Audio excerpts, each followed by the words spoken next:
Story 1. I was on a trip down a river. It was supposed to be a lazy ride, but the current was pretty strong that day. I ended up going over a waterfall and was sucked under. My foot got lodged in some rocks at the bottom, and I remember thinking that was the end. However, I managed to wiggle free and swim to the surface after a lot of effort. The downward force of the waterfall was much stronger than I could have imagined, but I made it to the surface and swam to some rocks at the edge, where my friends managed to pull me up. I'm not sure how long I was under. Maybe less than a minute, maybe a couple of minutes, but it felt like a lifetime. I learned later that day that the waterfall spot on the river had claimed several lives, including 2 that summer. I was lucky to have made it. Story 2. Almost 9 years ago, I tried to unsubscribe. It took enough effort to drop a horse, but I was miraculously found by rescue teams. They didn't think I would recover, but here I am. Story 3. I was involved in a serious car accident 6 years ago when a truck made an illegal left turn. I can only say that Toyota's airbag system saved my life. Story 4. Back in the 90s, I was attacked by 4 individuals at Penn's Landing in Philadelphia. They attempted to throw me into the Delaware River in mid-January. This incident stemmed from an ex-girlfriend of mine who told stories to make herself appear as the victim rather than the unfaithful person that she was. When she realized what they were trying to do, she told them the truth so they would let me go. Story 5. Most recently, I thought I was going to die during a bear encounter while camping and then while surviving a house fire. If we hadn't received an early warning, I probably would have died since I was sleeping upstairs. Story 6. Back in 2014, I took a large number of pills one night and expected to never wake up again. Spoiler alert, I woke up. Story 7. A long time ago, I cut my fingers off and bled a lot. By the time I arrived at the appropriate hospital, I was a couple of quarts low and needed a transfusion. I'm fine, thank you for asking. Story 8. In a rip current off the North Carolina coast around 2002, at the age of 12, I want to thank my ocean-savvy father for saving me. Story 9. If Granddad hadn't passed away when he did, we wouldn't have changed our holiday booking, and I would have been sitting on a beach in Phuket on Boxing Day 2004. As it was, transiting through Bangkok a few days later and seeing the hundreds of filled body bags laid out on the tarmac was rough. Story 10.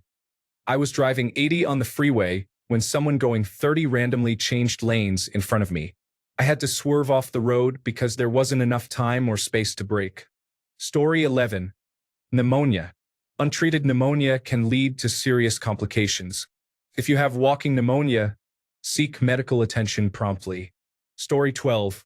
Almost drowned multiple times, almost got run over multiple times, flew off my bicycle multiple times, might have had a gun pulled on me once or twice. There may be more, but I can't remember. Story 13. The first time was due to the start of sepsis, caused by a urinary tract infection that was climbing my ureters and almost reaching my kidneys. I went to urgent care thinking I was having stomach problems, and for a few weeks I was treating the pain at home with natural remedies. Fortunately, I went that day because the urgent care doctor called an ambulance right away, and I was rushed to the emergency room. I then stayed in the intensive care unit. The nurses told me, "You're the youngest one here. If you didn't come to the hospital in time, you would have died." The second time was 2 years later due to muscle breakdown and low sodium levels. It was extremely painful. I was taken to the emergency room and brought to the intensive care unit. I had to relearn how to walk for 2 months. Once again, the nurses told me, "You're the youngest one here. You would have died if you didn't make it to the hospital in time." Story 14. When I was 17, I drank some very good beer I purchased with a fake identification. My name was Brian McGee. Actually, when I was 22 and unwell, I overdosed on medication. I drank that unpleasant substance at the hospital to induce vomiting and spent a couple of months in a psychiatric ward. Story 15. As a young teenager, I was dumpster diving with my new boyfriend and stuffed his small Buick LeSabre full of metal displays and books from a music store dumpster. I was trying to squeeze into a tiny seat in the back right to get back to my house, which was about 2 miles away. Oddly, my even goofier ex-boyfriend happened to pull into the parking lot and park near us. He saw what we were doing, called me a dummy, and suggested I ride with him instead to my house around the corner because the car was full. I agreed since it was packed. Shortly after leaving the lot, my boyfriend totaled the car, completely crushing the entire back where I would have been sitting. I would have been toast. Story 16. I was locked outside in a snowstorm, and by the time my husband came looking for me, I was wet, and all my clothes had frozen to me. He helped me change and warm up in blankets, and I slept for 14 hours straight. If anyone else had found me, they would have called an ambulance. It was incredibly frightening. However, I stopped feeling anything and don't remember crawling around the side of the building as the snowdrifts grew larger on that side. Had I died, it would have been painless. This was only 7 weeks ago, and I worry about any permanent damage. Story 17. I was at a youth camp when I was about 15 years old. We were at the beach and I went into the waves with other kids. I was caught by a big wave, bumped my head on the sand, and suddenly I didn't know which way was up. My long hair was swept into my face, and I couldn't see.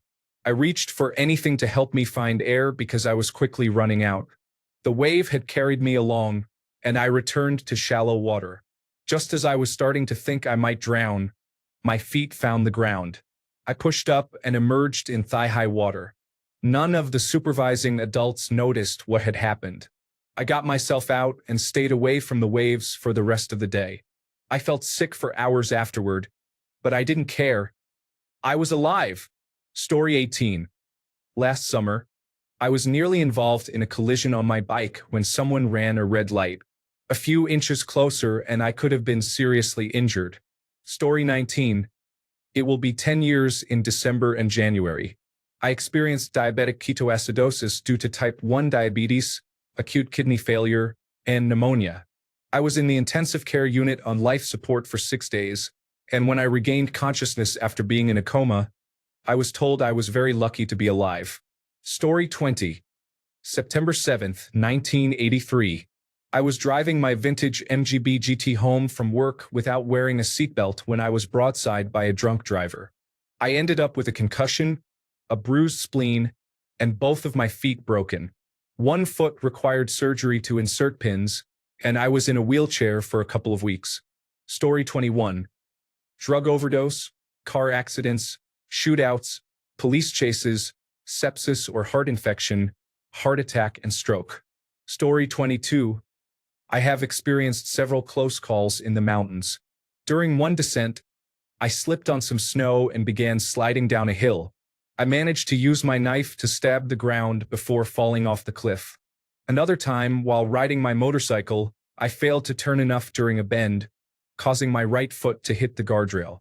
I came dangerously close to going over the handlebars and falling down the cliff face.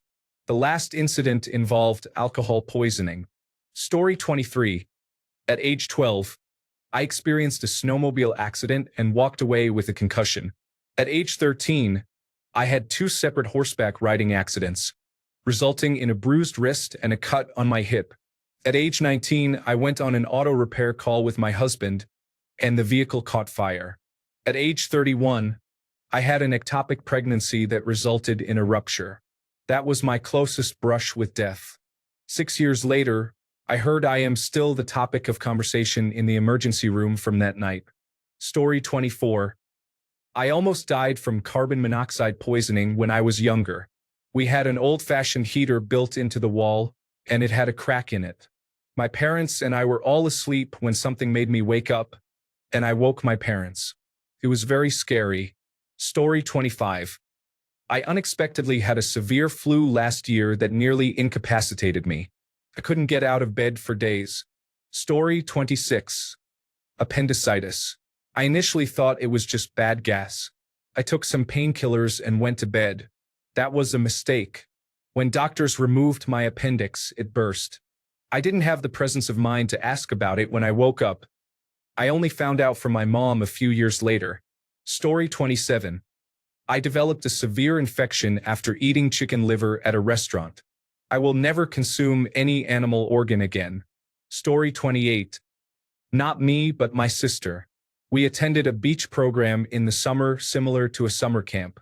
We were instructed to enter the ocean in groups of about 25. My sister was not a strong swimmer, but we were right in front of several lifeguards, so I assumed we would be safe. 30 minutes later, I couldn't find her. Lifeguards began blowing their whistles and telling her to come in. She was being pulled out into the ocean, waving and asking for help. I had to swim out and bring her back to shore myself. She could barely breathe from how panicked she was. I still hold a grudge against those lifeguards for not helping her when she was crying and begging for assistance. Story 29. My friends and I were using a friend's drone and got it stuck in a tree. We didn't have a stick to get it out. However, we had an old cast iron flagpole. With 5 friends, we lifted the flagpole out of the ground and used it to poke the drone out of the tree. Afterward, we weren't able to easily stabilize it back in the ground. In the process of trying to replant it, the top chunk of the pole, about 6 feet of 2-inch thick cast iron, broke off and impaled the ground. We were all standing in a circle around the pole, and the only place a person wasn't standing was where the pole landed. There was a 5 out of 6 chance of someone getting impaled, and we rolled a 6. Story 30.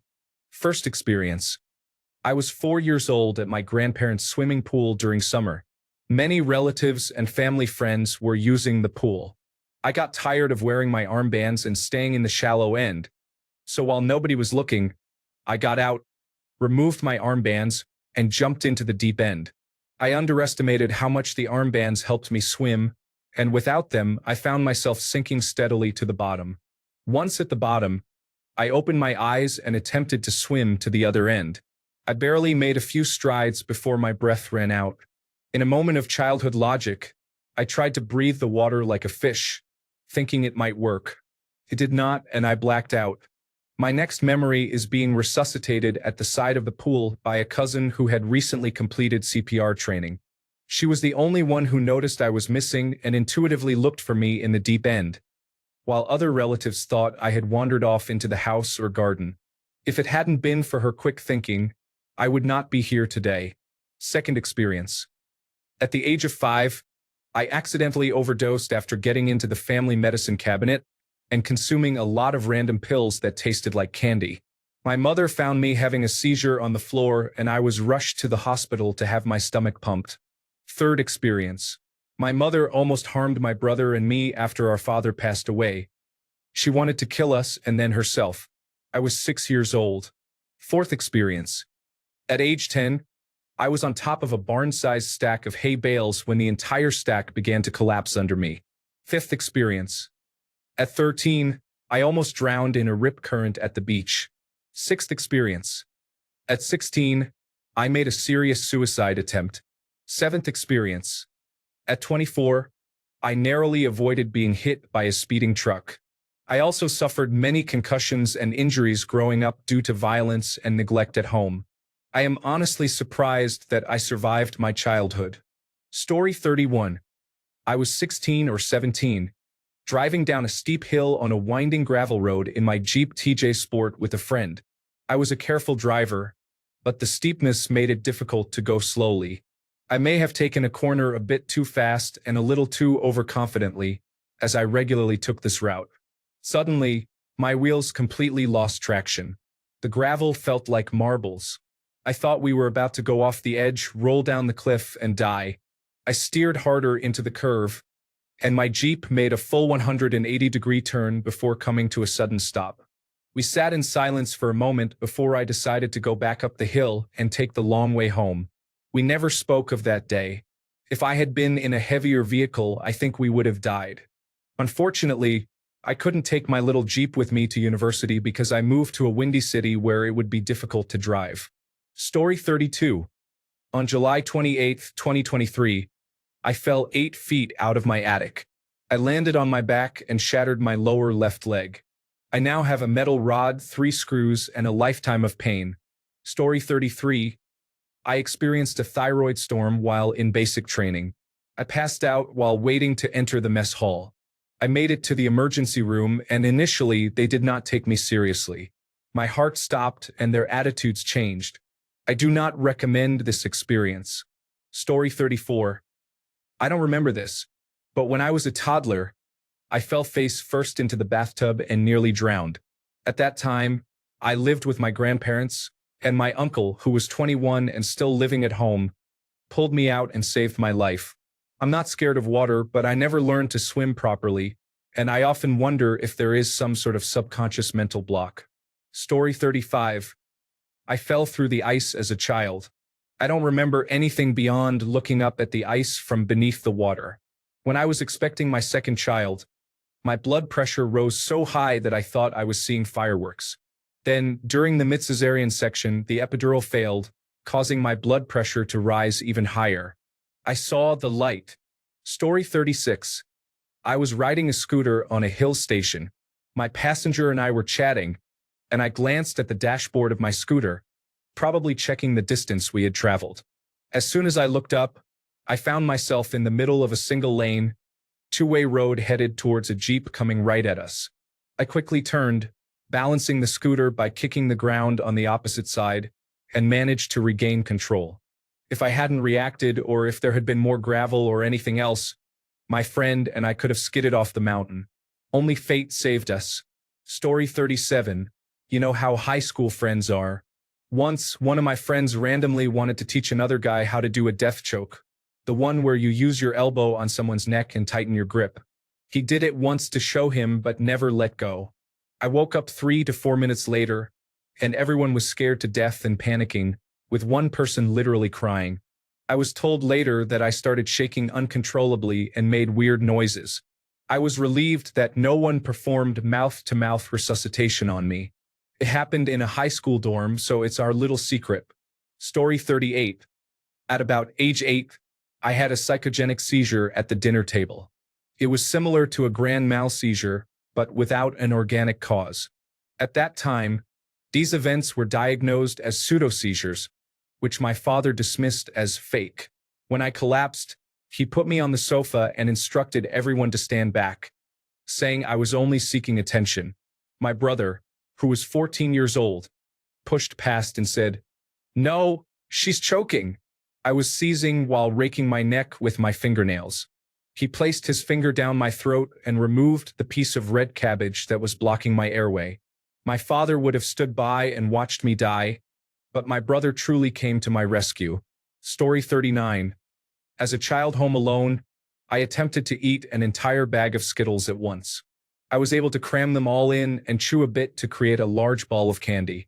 However, when I paused to take a breath, the movement pushed the candy ball back, blocking my throat and making it difficult to breathe. I felt myself falling in different directions and not getting up, but I managed to fall backward over my chair, and the force was enough to dislodge it. I lay there gasping and coughing up rainbow-colored saliva for a while. Yes, I still enjoy Skittles to this day. Story 40. When my wife made me go to the doctor, I was sent straight to the hospital. If she hadn't, I would have collapsed due to kidney failure. Story 41. Swimming in my dad's pool as a child, I tried to swim under the huge raft we had.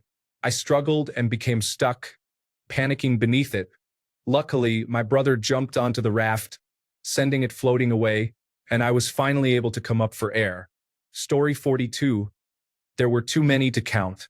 The closest I have been to a train was when I was walking diagonally to the tracks with my noise-canceling headphones on. I got about 2 feet from the tracks when I was pushed to the ground by the force of the wind from a train that came up behind me. Story 43. I have nearly died at least 3 verifiable times and possibly as many as a dozen. The stories of these 3 verifiable instances are too lengthy to detail, but they left me with the understanding that if it is not your time to go, then you will not. Story 44. Riding as a passenger coming down from an oil field camp in 2018.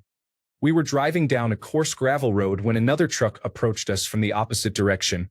As the truck passed, it kicked up a rock slightly smaller than my fist. The rock shattered the passenger side window, just 2 inches from my head. If I had been in a different position, I could have been killed or seriously injured. Story 45. 9 days old, I had meningitis. According to family lore, it was very close. In 1994, everything became overwhelming. Divorce, redundancy, the loss of my father, and my dog being put to sleep, along with a misdiagnosis of multiple sclerosis. I felt like a boxer in the corner, taking too many blows. I took a massive handful of tablets. My mother found me and called an ambulance. The medics did their job. I survived and thrived. Story 46. I stepped on a beehive. The bees flew up my dress and began their attack. I ripped my dress off outside and ran to get my epinephrine auto-injector from my car, but I didn't realize they were stuck in my clothing. My youngest child, who is also allergic to bees, came out and started chasing me with a stick to beat them off. After using 2 epinephrine auto-injectors, taking a handful of medications, and suffering several bruises from the stick, I choked on my own vomit while my older child sought help. The security footage was hilarious. Story 47. Sliding into a glass window at a hotel when I was 6 caused multiple lacerations to the left side of my body, leaving me with significant scars. I allegedly had a piece of glass lodged 2 centimeters from my heart. I survived thanks to a taxi driver who ran several red lights to get me to the hospital. Story 48. A woman ran through a stop sign and hit the rear quarter panel, causing my vehicle to roll multiple times. I was in a Jeep TJ with the top down. I suffered a severe concussion and a broken rib. Medical personnel said I was fortunate to survive. Story 49. I started vomiting and it didn't stop. I went to the doctor and was told I had a urinary tract infection. I was given antibiotics. Several subsequent trips to the doctor yielded the same diagnosis and treatment. At one point, she even accused me of not wiping myself properly. Meanwhile, I was getting sicker. Finally, when I reached the point where I couldn't hold down water, my husband took me to the emergency room.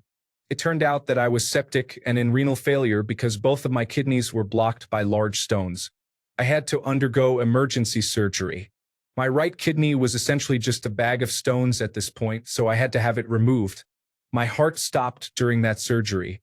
It was later determined that I had a calcium-secreting tumor on my parathyroid, which was causing the kidney stones. I have had around 20 surgeries to repair the damage and remove the tumor. Story 50. I was hiking Angels Pass in Utah with friends. It was the beginning of January, and snow had been falling. On the way down from the top, conditions were slippery due to the snow, and I did not have proper hiking shoes or spikes, as I was wearing Nike running shoes. The hike to the top includes a chain rope, and on the way down, I slipped and my hands let go of the rope. If you're familiar with the hike, you know it gets steep.